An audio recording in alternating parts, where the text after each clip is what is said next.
Então, o que eu vou falar hoje com vocês, eu vou ter, assim, a palestra, ela tem uma parte mais técnica, tá?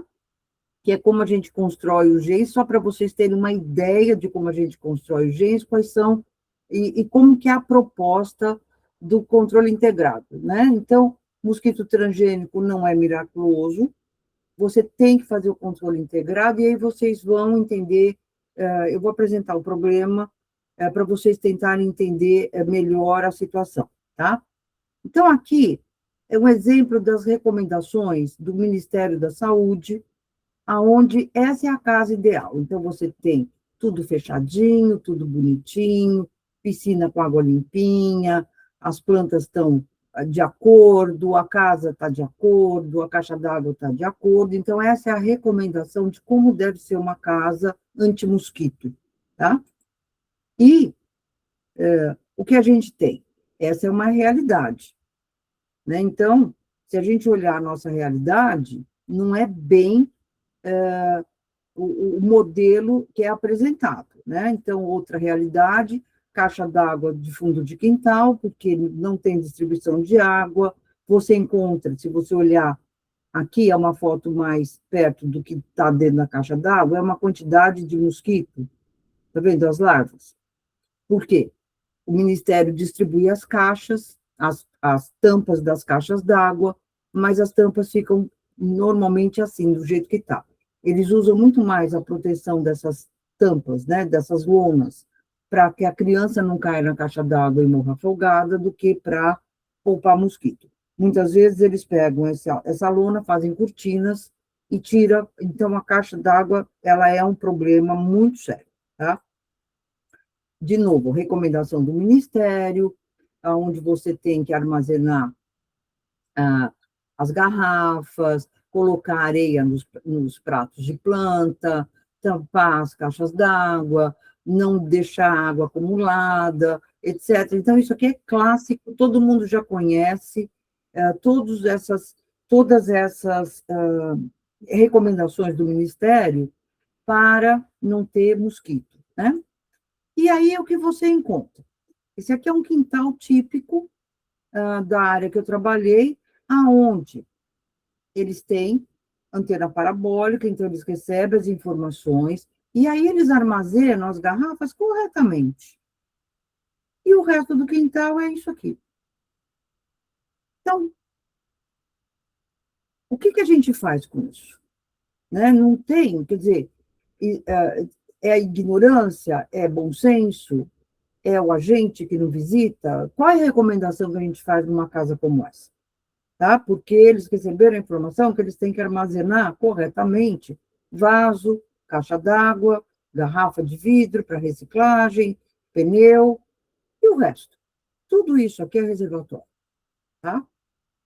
Cisternas, sistema de cisternas. Essas são as cisternas recomendadas de Key West.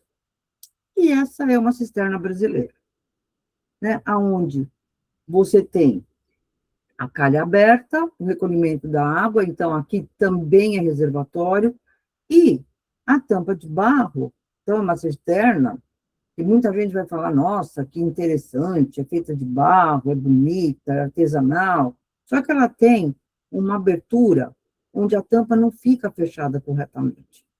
Então, com isso, essa cisterna, de novo, ela é um acúmulo de mosquito, tá? E aí, outros problemas que a gente encontra.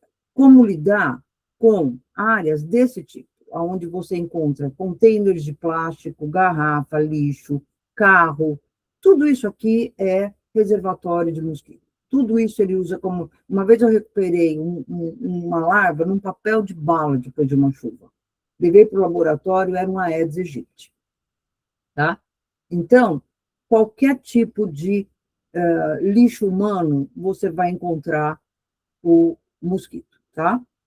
E o grande problema, que ninguém tem solução para isso, os containers.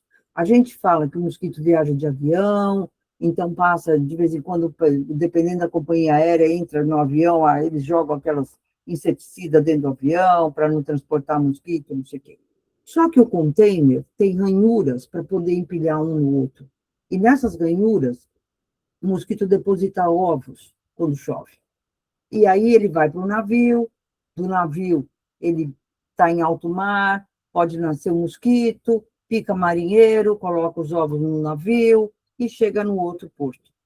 Então, o Porto de Santos, por exemplo, é um problema muito sério. Se você quiser fazer genética de população no Porto de Santos, cada mosquito é um indivíduo. Você não existe uma população. Por quê? Porque todo dia tem introdução nova de mosquito. Tá? Então, aqui, o tratamento para essa área é muito complicado. Tá? Então, esse é o problema do mosquito. Outro tipo de problema. Então, aqui, apesar de ser um dado antigo, mas para vocês entenderem qual é o problema. Isso aqui é o município de São Paulo, tá? Onde você tem distribuição de casos de dengue. Não é mosquito aqui. Aqui são casos de dengue. E aí o que acontece? Você tem áreas como a área verdinha, aqui é a Vila Mariana, perto do Parque do Ibirapuera, um bairro bastante verticalizado, que tem cuidado com piscina, então tem poucos criadouros, até tem criadouros, mas são poucos, então o número de casos de dengue é muito baixo, muito dentro do padrão que a gente encontra. Aí você tem um outro bairro, que é o Itaim Paulista, onde você tem um número bastante alto de dengue, que é um bairro típico onde a gente considera que tem criadouros de dengue, de mosquitos, tá? E aí a gente vai olhar esse bairro 3 aqui, olha, que é a incidência de dengue aqui é tão alta quanto o Itaim Paulista, e ele é o Campo Limpo. Não é uma área degradada, não tem piscinas com cuidado, tem vasos tratados. Cadê o mosquito? Você não consegue achar, são os criadouros invisíveis.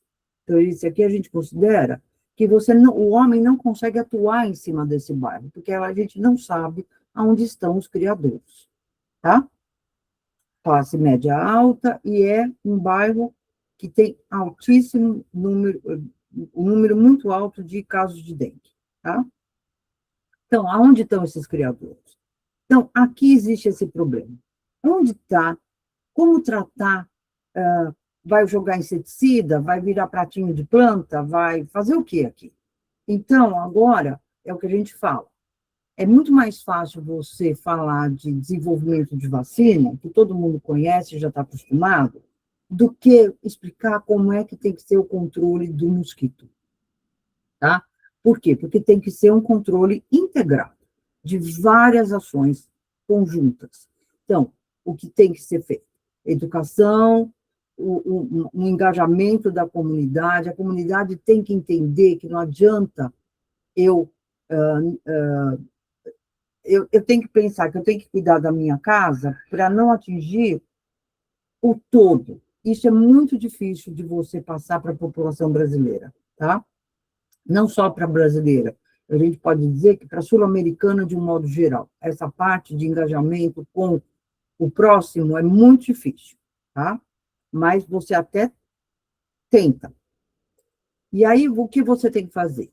Controle mecânico, que é a remoção dos criadouros. Então, é pneu, o vaso de planta, existem várias técnicas que você pode usar, existem produtos como o BTI, que você pode pôr na água das plantas.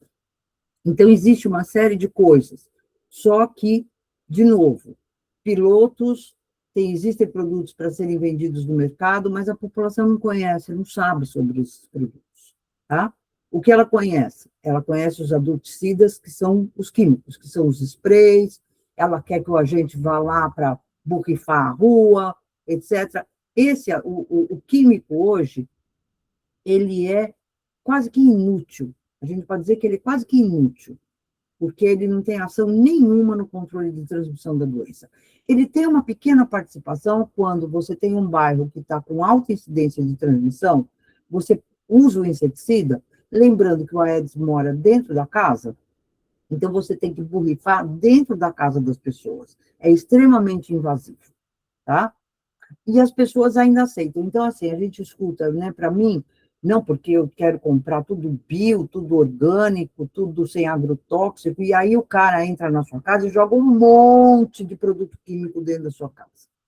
Então, é um contrassenso, né? Falta de informação e falta de entender o problema. O que tem que ter? Tela na janela. Né? Então, basta um controle físico. Você vai ter muito mosquito, muito menos mosquito dentro da sua casa se você tiver tela. Basta ter telas adequadas, né, e vedação adequada, e não armazenar a água inadvertidamente, tá? E aí você tem os larvicidas, que você tem diferentes tipos de larvicidas, e aqui vale dizer o seguinte, você pode usar BTI, você pode usar produto químico, você pode usar peixe. Peixe não é muito popular no Brasil, porque as pessoas usam da maneira errada, então coloca numa fonte no meio de uma praça que recebe um sol a pino. O peixe morre, porque a água fica 40 graus. Então, não vai sobreviver o peixe. Então, existem lugares, cisternas, que você pode colocar peixe, o peixe tem que ser reposto, se a água fica muito quente, não vai funcionar. Então, tem todo um estudo que mostra. Então, existem. Em Key West, eles usam muito peixe, porque as cisternas são subterrâneas, são debaixo da casa. Então, o peixe funciona muito bem. Existem alguns lugares do Brasil que você poderia usar o peixe, mas é muito pouco utilizado, né? A outra coisa também que acontece, a gente coloca o peixe, as crianças roubam. Então, de novo, as crianças têm que entender, a população tem que entender por que está sendo colocado aquele peixe, tá? E existe um programa de autodisseminação, que é você usar um larvicida, que é químico, tá? Não deixa de ser químico, e você coloca em diferentes partes da cidade, você tem que fazer uma certa cobertura, e aí o mosquito, como ele coloca os ovos, né, em pequenas porções de água, o que acontece? E ela não coloca todos os ovos no mesmo lugar. Então, ela vai entrar numa armadilha, vai se contaminar com esse larvicida e leva para os pequenos criadores. Não vai funcionar para uma caixa d'água grande, mas para os pequenos criadores, funciona muito bem. Então, por exemplo, naquele lixão que eu mostrei, ali funcionaria muito bem a autodisseminação, porque ela vai contaminar todos os criadores pequenos plásticos que ela conseguir encontrar, e com isso a larva morre. Então, existem pilotos que foram feitos em Manaus, mostrando que isso funciona muito bem. Teve um programa maior no Brasil, eu não sei exatamente se eles ainda estão atuando ou não, tá? Como eu estou afastada, eu não sei se esse programa continuou. Quando eu estava no Brasil, ainda tinha esse programa.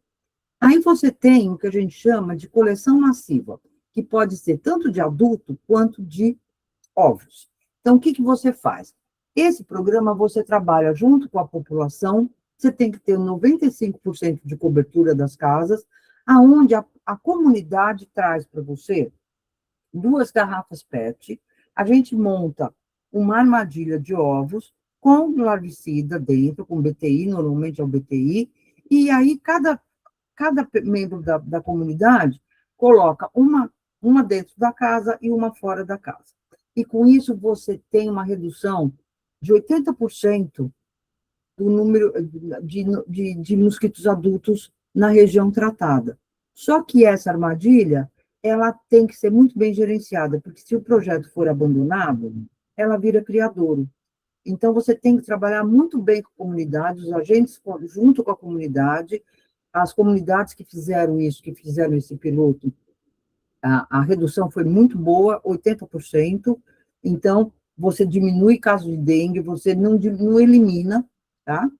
Porque você não zera a população, porque sempre tem uma pequena introdução. Então, teria só a coleta massiva não é suficiente. Você tem que ter mais de uma técnica junto. Tá? E aí você tem o que a gente chama de supressão de população. E aqui, então, é a única técnica que você tem que usar, você tem que pensar qual é a técnica que você quer usar. Se você quer usar macho estéreo clássico, se você quer usar uma outra técnica, que é a incompatibilidade celular, juntamente com esterilização, ou o transgênico, tá? Então, mas, quando você usa supressão de população, você pode associar todas as outras técnicas acumuladamente. Se você usar tudo mais ou menos junto, tá? Aqui o que você vai usar menos é o inseticida do adulto.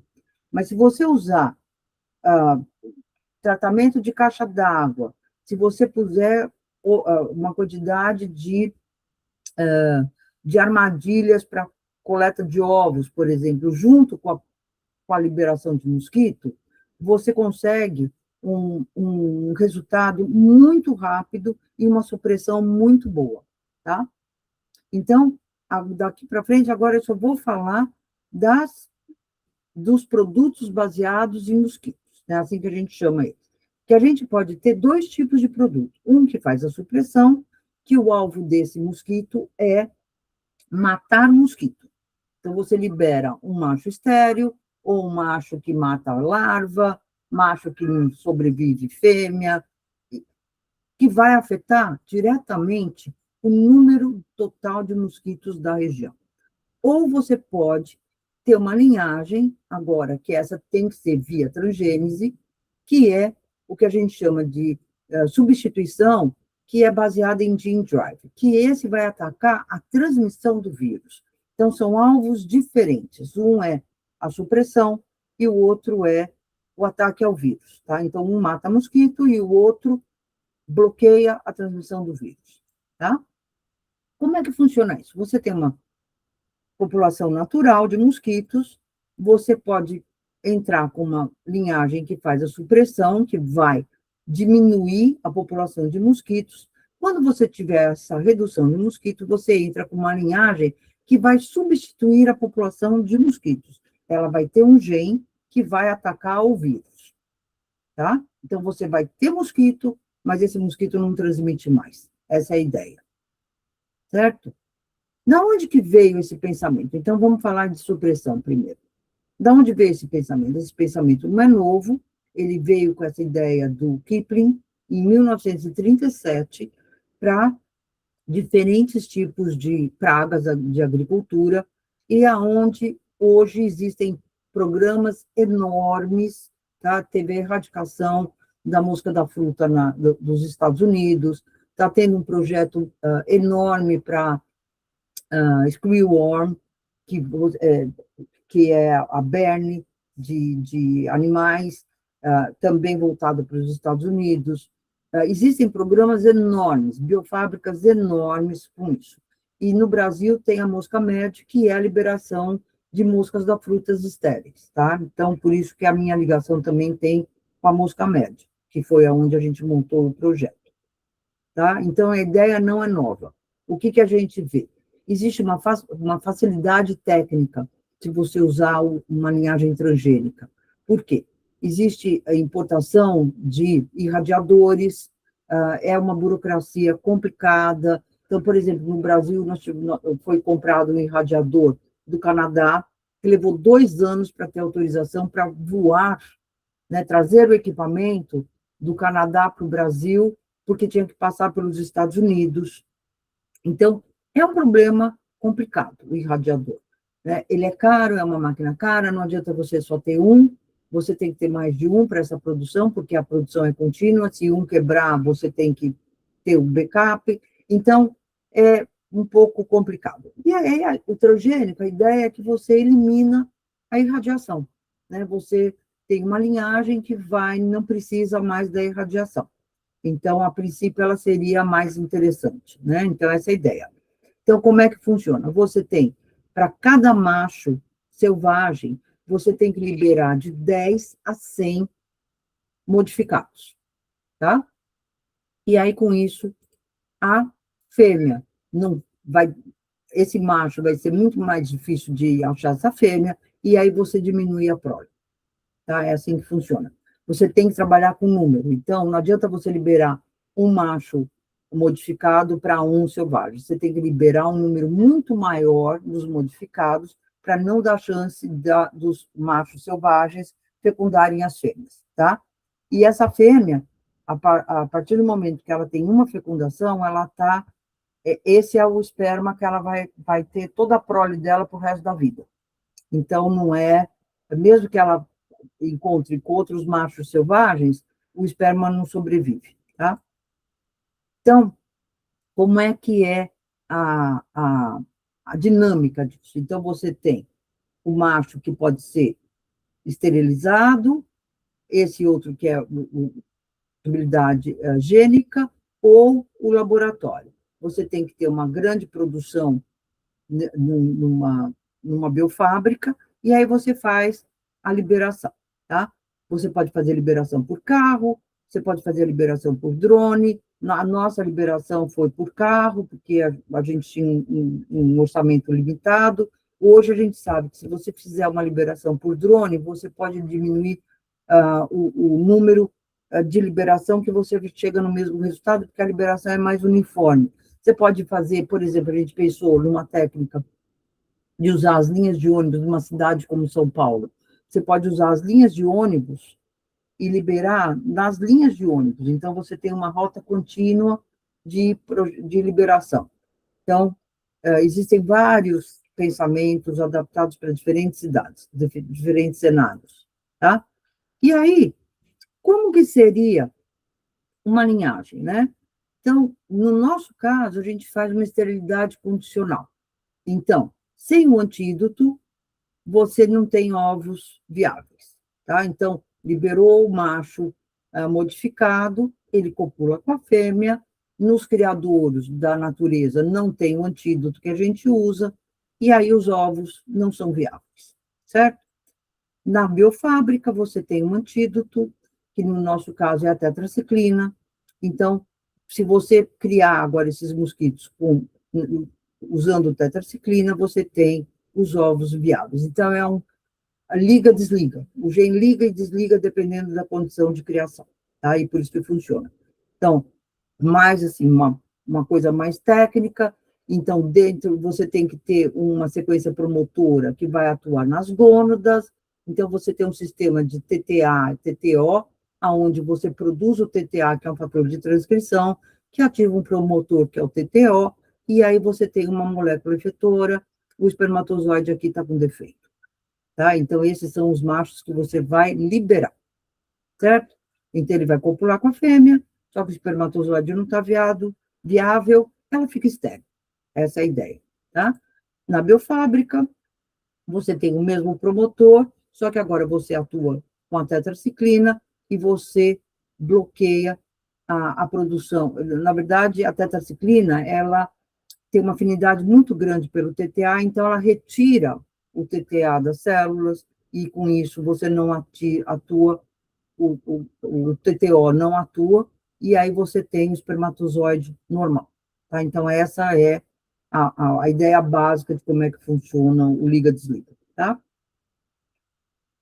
Então, aqui, só para vocês entenderem a complexidade, então, o que é essa linhagem? Então, você tem aqui os elementos de transposição, onde você tem um gene marcador, que nesse caso é um gene que vai produzir a fluorescência nos olhos dos mosquitos, que é para você saber que a sua linhagem é aquela, tá? Que você só vê isso no laboratório, mas é um marcador. Aí você tem, neste caso, é um promotor de beta-tubulina, que é específica de espermatozoide de mosquito, aonde ele vai produzir o TTA, que vai atuar no TTO, e aqui você tem um ativador de apoptose, que é a microlobby X. Então, esse é um gene, na verdade, são 3 genes, aonde numa das linhagens que a gente produziu no laboratório, essa era a construção, certo? E aí, com isso, a gente fez os testes, a gente tinha, ainda em homozigose, a gente estava com 80% de redução dessa linhagem. Você vê que não são todas as linhagens que respondem, mas a gente tinha uma linhagem bastante promissora, tá? Então, isso é um exemplo de supressão, certo? Então, agora falando de como é que funciona o replacement, que vai atuar em cima da transmissão do vírus. Então, a gente montou um esquema que era um pensamento. tá? Como que seria? A gente viu que, por exemplo, para os modelos de Himalaia, se você reduzisse 95% do parasita na saliva do mosquito, você continuava transmitindo a doença. O que mudava era assim, você transmitia menos, mas a doença estava lá.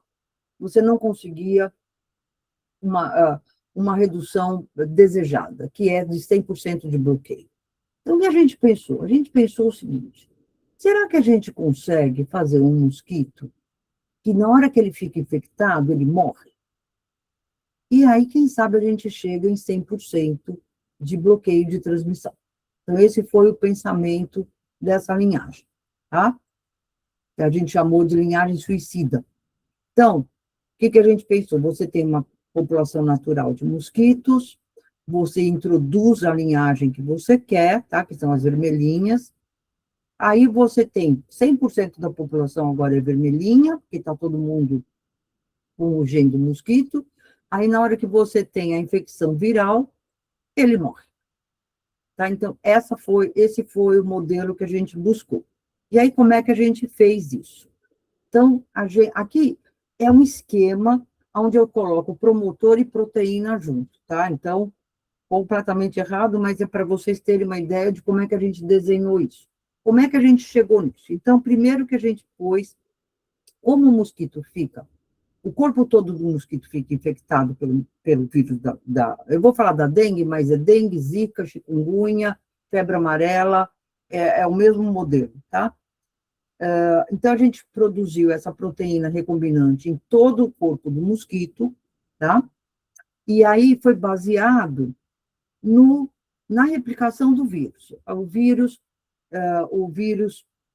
O flavivírus, ele produz uma poliproteína, que ela tem várias clivagens de proteases da célula hospedeira.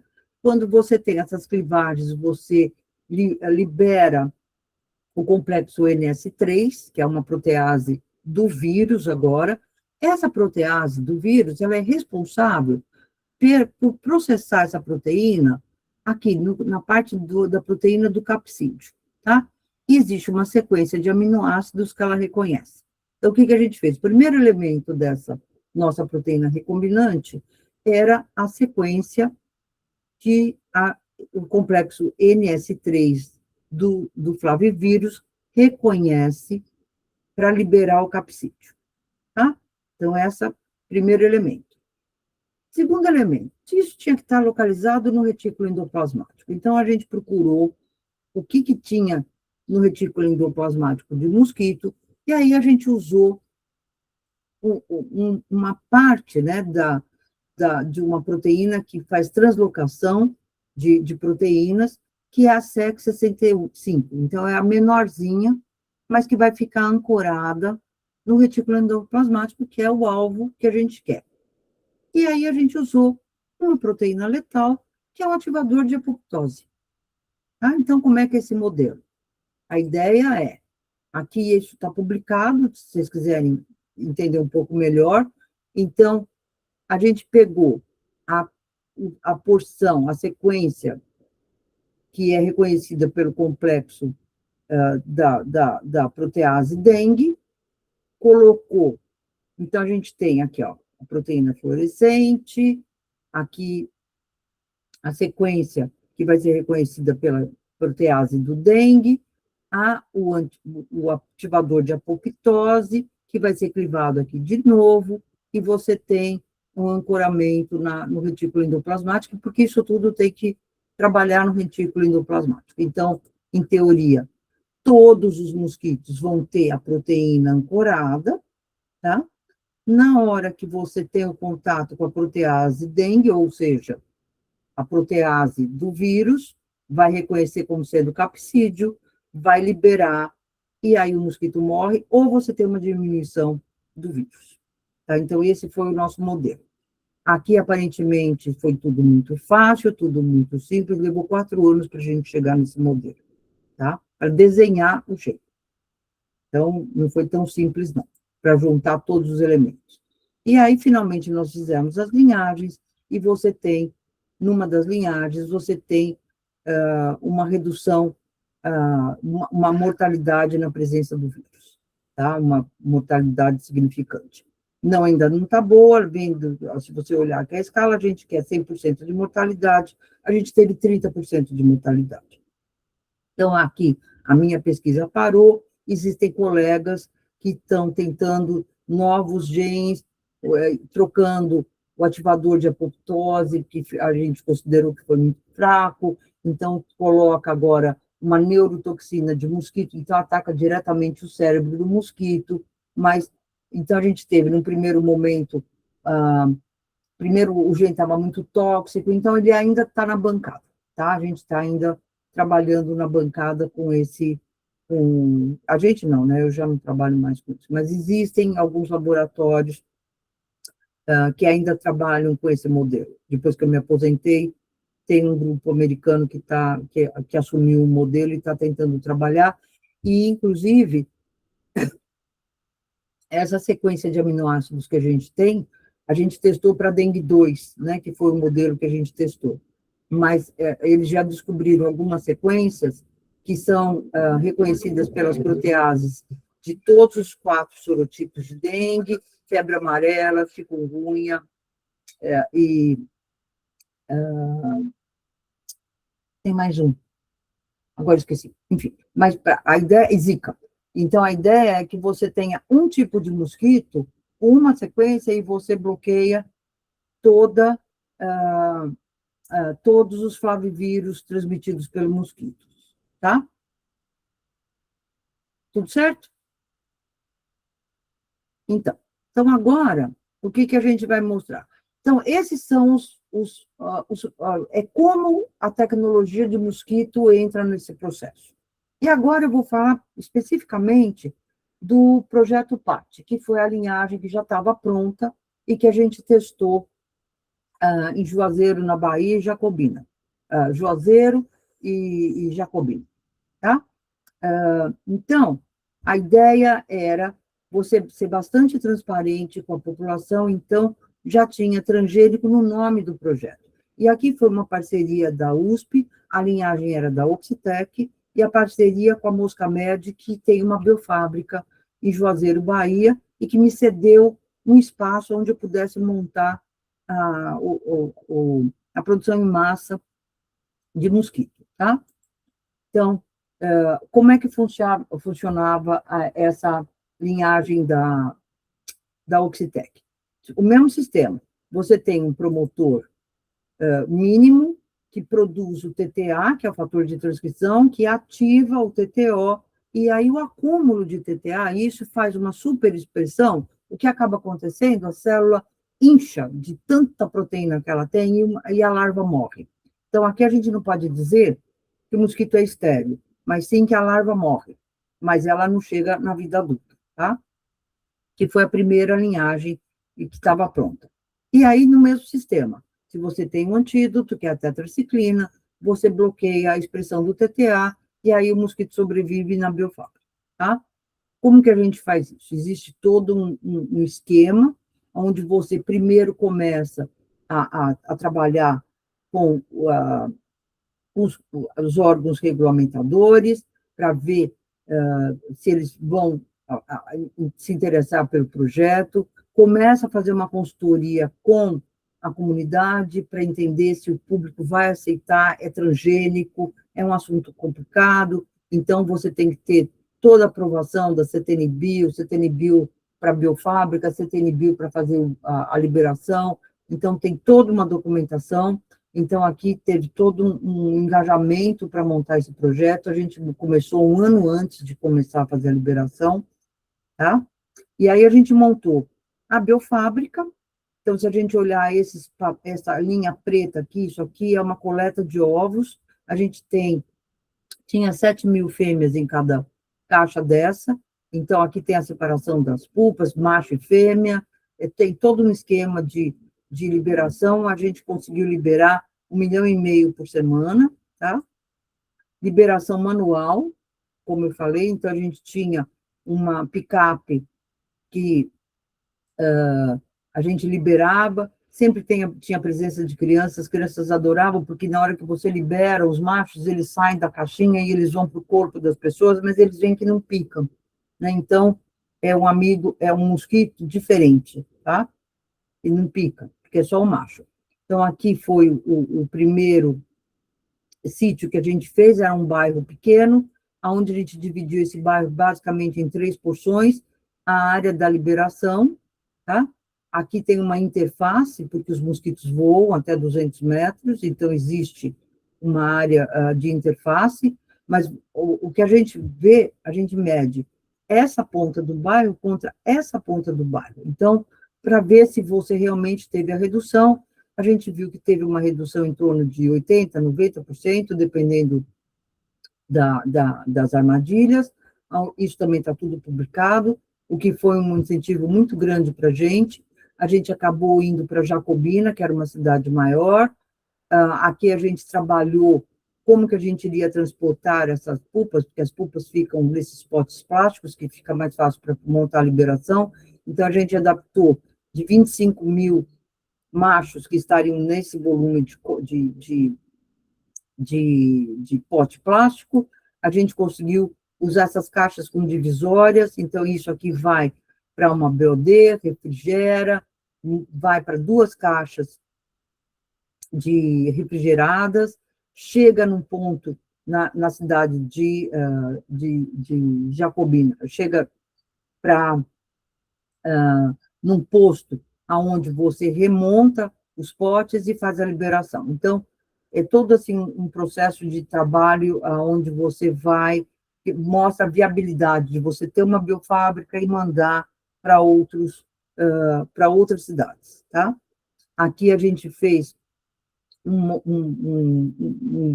programa de liberação um pouquinho diferente. A gente começava, 80% da liberação era na primeira zona, 40% na segunda zona, e aí a gente conseguiu,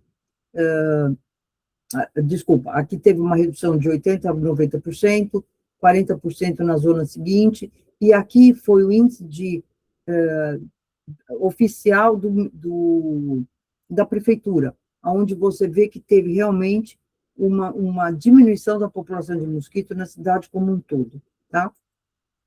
Aqui é o pós-liberação, então a gente faz um estudo pré-liberação, durante a liberação, o primeiro trial que a gente vê que teve montes de problemas aqui, tá?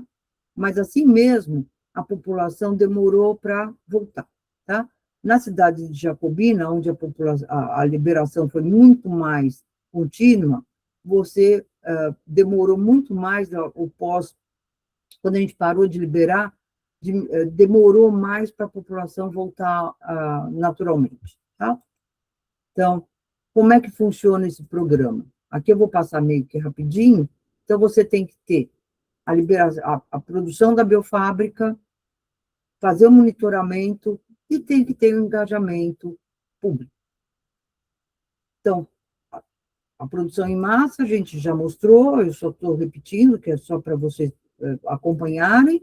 A liberação, então, o monitoramento, a gente vai, então, tem muitas armadilhas, todas elas marcadas com GPS, a armadilha é basicamente um vasinho de planta com um pedaço de Eucatex dentro, aqui é uma sala de monitoramento, então, depois que as armadilhas foram todas recolhidas uma vez por semana, da área da cidade, a gente monitora não só a área que a gente libera, mas a outra parte da cidade.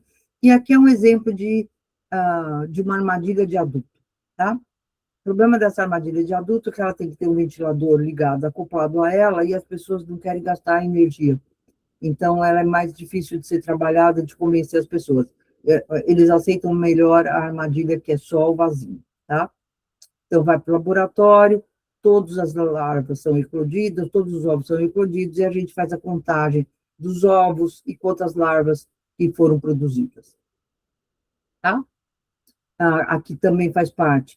Então, durante a colocação das armadilhas, a gente já trabalha casa a casa, explicando para a comunidade como é que funciona, se a gente pode deixar armadilha na casa deles.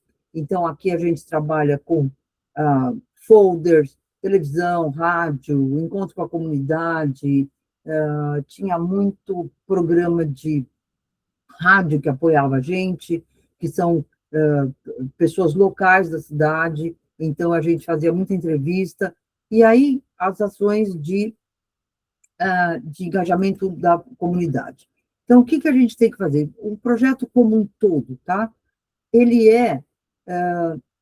você tem que, primeiro, saber quem são as pessoas que vão atuar nesse projeto e qual é o papel de cada pessoa dentro desse projeto, né? Então, a gente tinha que saber treinar e conversar com tanto a comunidade como os políticos que iam liberar dinheiro para a gente, a administração, a informação de tecnologia, como é que a gente poderia trabalhar com eles. Então, quem são essas pessoas? Você tem vários órgãos que você tem que trabalhar, tá? Então, aqui a gente identifica quem são o grupo que você tem que atuar, e aí o que, que a gente encontrou? Então, no nosso caso, o governo federal, o governo estadual e o Ministério da Saúde eram os financiadores do projeto. E os agentes de controle trabalhavam com a gente, eles que recolhiam todas essas armadilhas, eles atuavam explicando o projeto, e aí você tinha os cientistas, né, e os especialistas em mosquitos, entendeu? Então, é um grupo que tem que trabalhar coordenadamente, tá, com todo mundo. E aí, como é que é uma campanha? Na verdade, o que você faz? Você faz uma campanha publicitária para divulgar a ciência, para você saber como que você vai atingir esse público, tá? Então, nessas campanhas, você tem que saber qual é o seu mercado, qual vai ser o marketing de ação, qual é o plano estratégico, como você vai informar o público, quais são as palavras que você tem que usar, não adianta você divulgar a ciência para cientista, você está falando com o público-alvo, tá? Então, você tem que mudar a maneira como você explica como é que a linhagem transgênica funciona. Eles não sabem o que é um DNA? Não, não sabem, mas eles aceitam, eles confiam nos cientistas. Tá? Então, eles confiam muito mais no cientista do que no político. Então, quando você conversa com a comunidade e você usa a linguagem da comunidade, eles conseguem entender muito bem, e eles fazem perguntas muito boas para você, tá? Então, como é que funciona, né? Então, a campanha publicitária, você tem basicamente 3 tipos de campanha publicitária. Você tem uma campanha onde a marca vai ser reconhecida. Então, são campanhas como Tesla, iPhone, sei lá, Magazine Luiza, aonde você sabe que você reconhece a marca. Ou, se você pensar, muitas vezes você associa aquela marca a um status social. Então, se você fala, eu comprei uma Porsche, você tem um status social. Se eu comprei um iPhone, você tem um status social. Então, essa é a campanha onde você reconhece a marca, você quer aquela marca, tá? O outro tipo de campanha é o Black Friday, aonde você foca, Black Friday, se você falar Black Friday hoje, todo mundo sabe que vai ter desconto. E nem sempre é verdade, mas você trabalha com eu quero vender, e aí eu vou dar desconto. Então, é o dia do desconto, tá? E aí, você tem um terceiro tipo de campanha, que é a campanha de educação social e comunitária, que é onde a gente se encaixa. Então, a gente tem que se encaixar aqui, aonde você tem que dizer a verdade. Você não pode falar, olha, eu vou fazer aqui uma magiquinha e vocês vão ficar sem mosquito na casa. Não, não. Você tem que realmente trabalhar e ser muito sincera. Você tem que ter um produto que você sabe exatamente o que ele faz, um controle muito bom, porque se você libera, veja o caos que aconteceu, você liberou, você teve essa vacina da dengue que as pessoas começaram a morrer. É um número pequeno? É, mas é uma coisa que pode acontecer. Mas você, no nosso caso, como era transgênico, era mosquito, a gente tinha que ter certeza, muita certeza, a avaliação de risco da liberação desses mosquitos teve que ser muito boa para a gente poder ter certeza que a gente ia ter sucesso no projeto, tá? É um pouco diferente, porque é uma coisa muito diferente, né?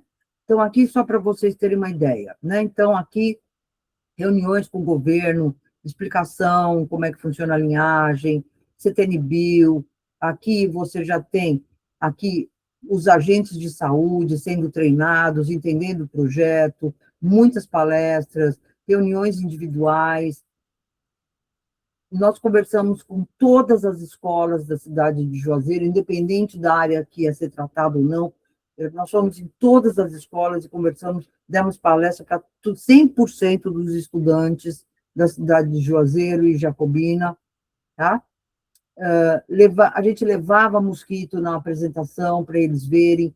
Na área que ia ser tratada, a gente conversava de casa em casa, aí, como é uma população bem particular, eles querem que tenha o carimbo, que a casa foi visitada, então, aqui era o carimbo da mosca médica, que a gente mostrava que aquela casa foi visitada e que ela ia ter armadilha. Então, sabe, é muito diferente o contato com as pessoas. Aqui, muitas explicações para a comunidade de como é que funciona o mosquito. A primeira vez que eu falei com a comunidade, eu expliquei que não eram todos os mosquitos da região que iam sumir, a gente só ia trabalhar com a Aedes aegypti e ele ia ser transgênico.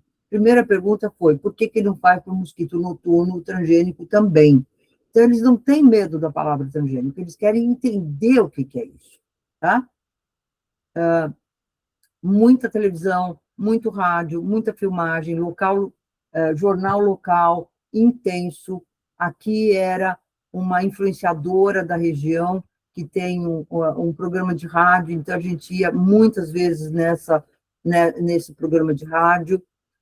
Festival, carnaval, distribuição, o dia D da dengue, a gente participava também, levava folheto, lembrando que tem diferentes tipos de folhetos, aqui eu trouxe um deles, então a gente levava os cartazes de mosquito, levava as caixas de mosquito, levava a caixa de mosquito para eles verem como é que era ao vivo, tá? Jornalista liberando mosquito, político liberando mosquito, todo mundo queria liberar mosquito, né? Eles ficavam super felizes de abrir as caixas dos mosquitos. Enfim, primeiro slide que a gente mostrava, a gente sabe que não é todo mosquito que é igual. Então, aqui é um exemplo. Esse aqui é o mosquito que a gente vai trabalhar. Esse aqui é o mosquito noturno. Esse aqui a gente não vai mexer com ele. Então, tem que continuar se protegendo, tem que continuar passando repelente, tem que ter mosquiteiro para as crianças dormirem. Tinha criança que levava 50 picadas por noite. Então, tudo isso a gente tentava explicar para eles. Aqui que foi a pergunta, por que não faz o transgênico para o outro também, tá?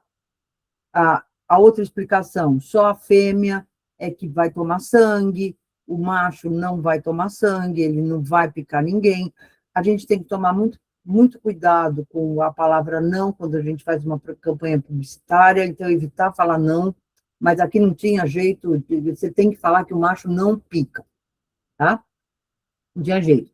Então, aqui é um dos exemplos dos folhetos que a gente distribuía. Aqui a gente pode usar, por exemplo, uma história em quadrinhos, a gente evita, porque parte da população não sabe ler, então você tem que usar desenho, então tem vários folhetos que a gente pode fazer.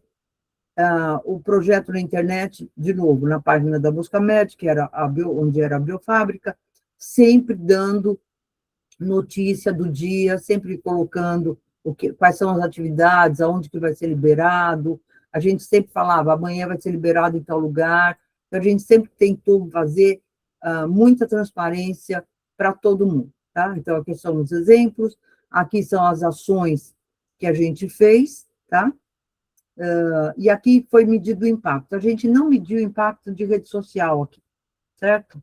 Então, aqui é um impacto que, na verdade, ele foi muito maior do que isso.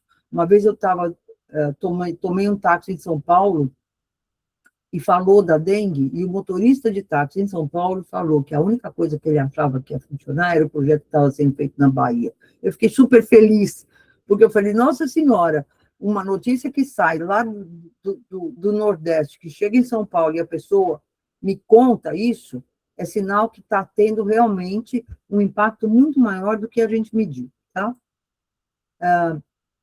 Aqui teve o questionário do pós-release, ou seja, quando a gente parou o projeto, a gente fez o questionário com a população e para saber como é que eles queriam, como é que eles estavam se sentindo, se eles queriam que continuasse o projeto, se incomodou, se não incomodou, porque você libera mosquito, o mosquito entra na casa das pessoas, as paredes ficam lotadas de mosquito.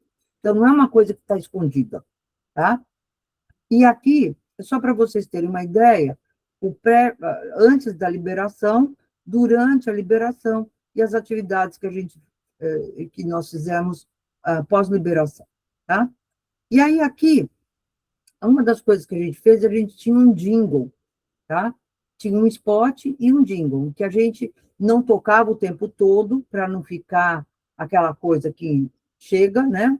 Como o trabalho é muito intenso, mas a gente trocava nos festivais, de vez em quando passava na rua e fazia uma chamada para alguma reunião, ou então no começo a gente falava, hoje está sendo liberado, mosquito. Então, aqui é um exemplo, espero que funcione.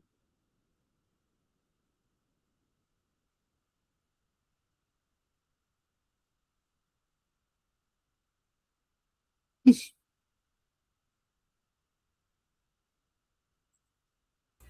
A gente não consegue ouvir o som. parou. Não sei o que aconteceu. Fiz bobagem. Espera aí, vamos lá. Vamos voltar para esse. Eu estou achando que eu desliguei alguma coisa aqui.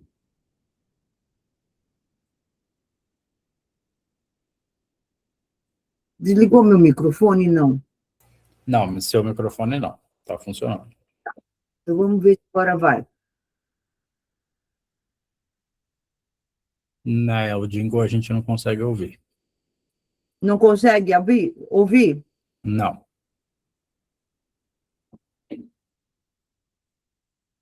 Mas acho que o Não som está fica. conseguindo. Não, o som não dá para ouvir. Quem sabe se passar por aí, não sei. Por que não está liberando o som?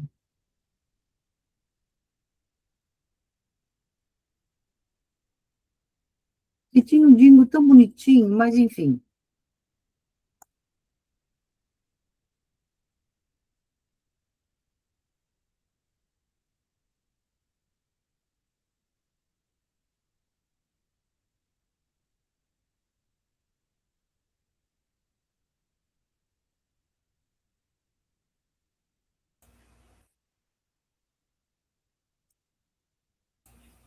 Professora Margarete?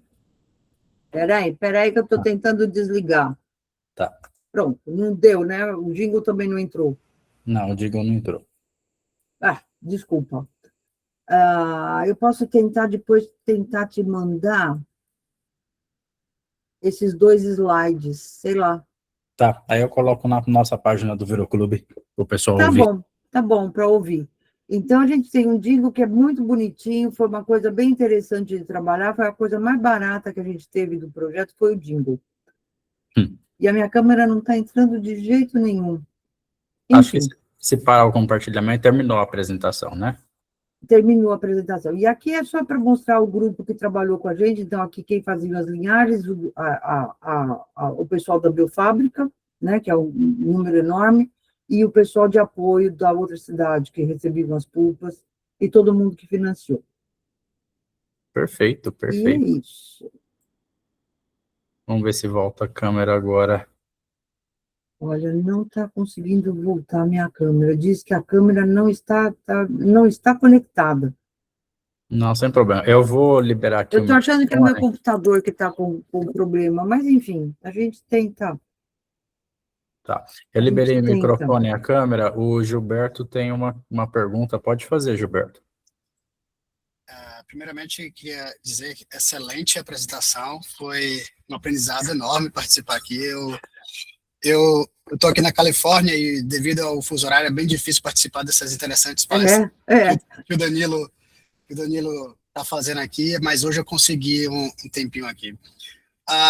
Eu queria saber se eu entendi direito mais ou menos a estratégia que tu e o teu grupo utilizaste aí. Vocês estão fazendo ele engenheirado ele para justamente reconhecer o capsídeo, foi no caso aí de DEG2, não é isso? Isso. E aí, quando ele reconhece o capsídeo de DEG2, ele ativa a apoptose. Você sabe mais ou menos o mecanismo que ele ativa a apoptose? Somente para curiosidade isso? É uma IAP, né? É uma proteína de morte celular, que faz parte de morte celular de célula de mosquito. Ah, entendi. Tá? Ela é parecida, semelhante com uma IAP, ela chama Michelob X, porque Sim. é de mosquito, tá? E aí deram esse nome para ela. Mas Entendi. é semelhante a uma IAP, então ela faz parte do processo de morte celular de célula de mosquito. Entendi, interessante isso. E uma outra coisa, uma outra pergunta acoplada a isso. Então, ela só vai realmente...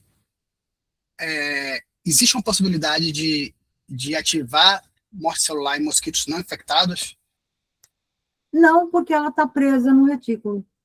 Ah, entendi. Ela está fusionada, então ela é uma proteína quimérica, né? Então ela tem um pedaço que está acoplado no retículo, aí ela tem a sequência que vai ser reconhecida pela protease do flavivírus, e ela está lá pendurada, ela está quieta. Ela só vai atuar na hora que você cliva, tá? O grande problema é que depois que a gente fez esse modelo, a gente descobriu que se tivesse alguns resíduos de aminoácidos nas pontas da Michelob, ela perde muito a ação, e por isso que a gente teve baixa mortalidade. Porque sobra 4 resíduos de aminoácido referente daquela sequência que a protease reconhece. Então, a gente trocou a Michelob e colocou uma endotoxina neurotoxina de mosquito que atua em mosquito. Então, mas ela ficou muito forte. Então, o que aconteceu? Mata muito mosquito antes da infecção. Ah, entendi. Então, agora eles estão fazendo o tal do ajuste, né? Quando você faz um gen desse, você joga com tudo. Sim. E aí, depois, você tem que fazer o ajuste da expressão daquele gen. Sim. Então, o promotor ficou muito forte, então vamos diminuir um pouco o promotor, entendeu? Então, e aí eu não sei agora em que pé que está, porque acabou a minha colaboração. Então, esse meu colaborador americano está continuando essa parte. Então, eu não sei se ele teve sucesso ou não. O grupo que você colabora aqui nos Estados Unidos? Era um grupo do Texas, do Zach Alderman. Sei, entendi. Tá? E interessante, essa estratégia realmente eu creio que é uma das mais promissoras, porque até a mesma Wolbachia eu acho que não é tão promissora como essa, para poder realmente tendo o alvo realmente para os mosquitos infectados. E se fizer uma pan-flave, que você consegue pegar todo A gente está fazendo, então, a ideia, ele até publicou já, mas trabalhando em cultura de célula, para o Flávio. Tem uma sequência lá de Flávio. Já tem uma sequência de flavivírus, então, que já é bem interessante. Né? Excelente, excelente. É. Muito obrigado pela palestra. E aí tem um paralelo para chikungunya, né, que é outro tipo, mas que também existe uma sequência. Mas é que o chikungunya seria para Culex, né? Sim, sim. É outro mosquito, então é um pouquinho diferente. Sim, mas sim. Quem transforma a Aedes, transforma a Aedes, Anopheles e Culex. Exatamente, Né? Interessante. Muito boa a palestra. Eu acho que ficou bem claro do jeito, da forma como você explicou o controle integrado isso foi maravilhoso. Muito obrigado mesmo. Grande Obrigada a aprendizado. você. Obrigado, Gilberto. É. Professora Margarete, eu tenho uma dúvida. Na verdade, quando vocês fazem essas modificações elas são mosquito específica, né? Então, espécie, na verdade. Então, vai ser somente para Aedes aegypti, certo? Certo. E você acredita que poderia ter um aumento da população de albopictus e uma transmissão mais acentuada, como que aconteceu com chikungunya, a mutação na proteína E1 na pandemia da Itália? Você acredita que poderia acontecer alguma coisa assim, o vírus, ou adaptar Então, para uma transmissão melhor no albopictus? olha, o albopictus, no nosso caso, ele transmite muito mal, né? Ele não é um bom transmissor. Mas você pode também fazer linhagens de albopictus. Esse não seria o problema. O que a gente gosta do nosso modelo, principalmente o modelo de infecção do bloqueio do vírus, é que você tem que ter uma mutação dupla.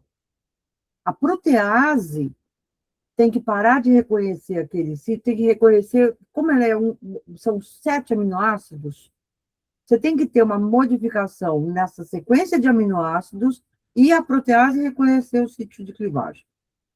Porque é uma regulação interna do vírus, isso.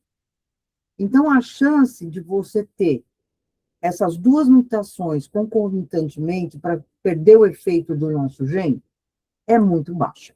Não posso dizer, a gente nunca pode dizer que é zero, né? Então, um bom cientista, você nunca diz nem 100% nem zero. Mas você teria que ter duas mutações acontecendo ao mesmo tempo. Certo. Então, e para você ter uma ideia, quando você olha a protease do dengue 1, dengue 2, dengue 3, dengue 4, e a sequência do capsídeo, que elas são reconhecidas, a dengue 2 não atua na dengue 1, a sequência da dengue 1. A gente teve que fazer um outro tipo de genéricos, né, peptídeos genéricos que foram testados para a gente conseguir encaixar que as proteases se reconhecessem. Todas elas reconhecessem aquela mesma sequência. Então, é muito específico. É uma coisa que eu olhei, quando eu descobri porque você alinha a protease, se você alinhar a dengue 1, dengue 2, dengue 3, dengue 4, é 100%, 90% de similaridade. E na hora que você vê a atuação do complexo proteico em cima da sequência que ele atua, ela é específica. É uma coisa impressionante isso. Eu olho e falo assim, o vírus para mim é uma surpresa, né? É um negócio assim que você fala, isso não existe, essa caixinha não existe. Né? Como é que pode estar como é que pode ter uma regulação tão forte, né? Não é nenhuma regulação, eu não sei, é um bicho que você fala, não é vírus, não é uma caixinha, não serve para nada, não. É uma coisa impressionante como ele funciona. Então, a chance de você perder esse gene e você fazer uma modificação é diferente. Você pode até ter essas mutações previstas que aumentam a transmissão do vírus, pode acontecer naturalmente. Mas eu acho que nesse modelo, a minha esperança é que nesse modelo você realmente consegue bloquear o vírus. Perfeito. Pessoal, mais alguma pergunta para a professora Margarete? Se não, professora, eu agradeço muito a sua participação aqui no Viroclube. Hoje a palestra vai para o nosso canal do YouTube, então ela já vai estar disponível lá para quem quiser assistir depois novamente, ou assistir pela primeira vez. E muito obrigado por participar com a gente aqui e ter aceitado o nosso convite. Tá, eu vou te mandar esses 2 slides. Perfeito. Tá bom? Aí eu coloco e aí, o quem jingle. sabe você consegue passar. Perfeito. Tá bom? Tá certo, muito obrigado. Então, obrigada a todos. Desculpa, minha câmera está pifadinha. Eu não Sem sei o que problema. aconteceu, não. Tá bom? Obrigado, viu? Um beijo a todos. E qualquer